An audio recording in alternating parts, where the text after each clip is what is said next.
the everyday stuff, the stuff of everyday life, there's anything wrong. It's not saying that. It's just saying if we get so preoccupied with the minutiae and the trivia of everyday life to the exclusion of the bigger picture, that's when we open ourselves up. Well, I've had these weird conversations with people about asteroidal impacts over the years, because before I even met you, I've been obsessed with this stuff.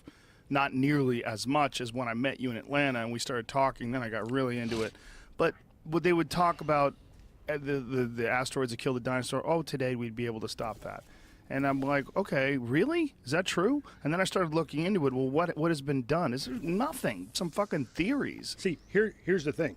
Potentially, yes, we could someday. We could do it. And really, within a decade or two, yes, we could. We could do that. Right now, potentially. But see, what happened on February 15th of 2014, when that little meteor came in and exploded over Chelyabinsk, Siberia, injured 1,500 people. Now, and damaged thousands of buildings. That was a wake-up call, right? That was a little speck.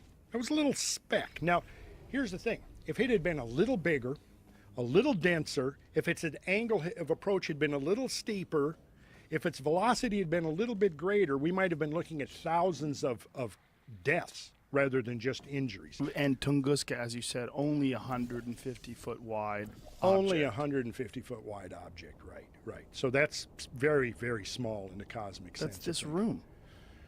Yeah, well, it's the building. From here to the front door. Yeah. That's not that big. That's not that big. What you've got, though, is velocity. And you think, think of a 38 slug. It's not big. If I was to throw it at you, even as hard as I could, it might sting a little bit, but it wouldn't do any damage. But if it came out of a gun with a muzzle velocity of 1,000 feet per second, think about that little thing and what the damage it would do to you. Yeah. And see, that's the thing about an asteroid or a meteorite or a comet coming in. It's moving really, really fast.